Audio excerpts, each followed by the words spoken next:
ഉരുൾപൊട്ടലിൽ അച്ഛനും അമ്മയും സഹോദരങ്ങളും വീടും സകലതും നഷ്ടപ്പെട്ട അവൻ കുറേ നാളുകൾക്ക് ശേഷമാണ് താൻ പഠിച്ച കോളേജിലെ ഹോസ്റ്റലിലേക്ക് തിരിച്ചെത്തിയത്. അവൻ ഉരുൾപൊട്ടൽ സമയത്ത് അവൻ ആ ഹോസ്റ്റലിലായിരുന്നുണ്ട്. അവൻ്റെ ജീവിതം അവന് തിരിച്ചു കിട്ടി. വിവരം അറിഞ്ഞപ്പോൾ അന്ന് തന്നെ അവനവിടെ സ്ഥലത്തേക്ക് പോയതാണ്.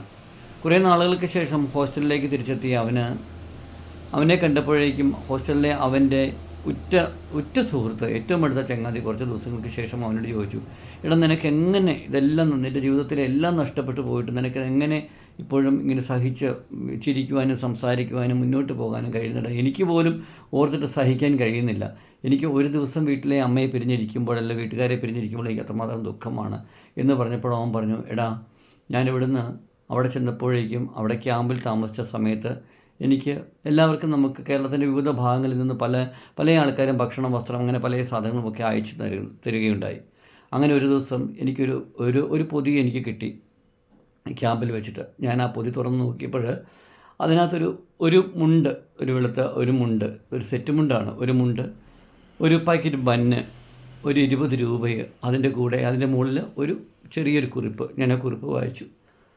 അപ്പോൾ അതിനകത്ത് എഴുതിയിരിക്കുകയാണ്, ഞാനൊരു വൃദ്ധസദനത്തിൽ നിന്ന് അയക്കുന്ന ഒരമ്മയാണ്. എല്ലാവരും ഉപേക്ഷിക്കപ്പെട്ട് ഞാൻ വൃദ്ധസദനത്തിൽ എത്തപ്പെട്ടതാണ്. എൻ്റെ കയ്യിൽ നിങ്ങൾക്ക് തരാനായിട്ട് ഈ ഒരു മുണ്ടും എനിക്കിന്ന് രാവിലെ കഴിക്കാൻ കിട്ടിയ ഈ ബന്നും ഈ 20 രൂപയും മാത്രമേ ഉള്ളൂ. എനിക്കറിയാം നിങ്ങളുടെ സങ്കടം, എല്ലാം നഷ്ടപ്പെടുമ്പോഴുള്ള സങ്കടം എത്രയാണെന്നുള്ള കാര്യം. ചങ്കൂറ്റം കൈവിടരുത്, പതറിപ്പോകരുത്, പിടിച്ചു നിൽക്കണം. അമ്മ ഇവിടെ ഇരുന്ന് നിങ്ങൾക്ക് എല്ലാവർക്കും വേണ്ടി പ്രാർത്ഥിക്കുന്നുണ്ട്. എനിക്കറിയില്ല ആർക്കാണ് എൻ്റെ ഈ അമ്മയുടെ ഈ സമ്പാദ്യം ആർക്കാണ് കിട്ടുന്നതെന്ന് എനിക്കറിയില്ല. അങ്ങനെ അമ്മയുടെ ഒരു കുറിപ്പ് ഞാൻ കണ്ടിരുന്നു. അപ്പോൾ എനിക്ക് മനസ്സിലായി, നമ്മൾക്ക് എല്ലാം നഷ്ടപ്പെട്ടിട്ട് പോയെങ്കിലും നമ്മളെ സ്നേഹിക്കുവാനും നമ്മളെ കരുതലോടുകൂടി ചേർത്ത് പിടിക്കുവാനും നമുക്കൊപ്പം നിൽക്കുവാനും ധാരാളം ആളുകളുണ്ടെന്നുള്ള കാര്യം. ആ ഒരു ധാരണ മാത്രം മതി. നമുക്ക് നഷ്ടപ്പെടുന്നത് നമുക്ക് മാത്രമല്ല, ലോകത്തിലെല്ലാം നഷ്ടപ്പെട്ട് ധാരാളം ആളുകൾ ജീവിക്കുന്നുണ്ട്.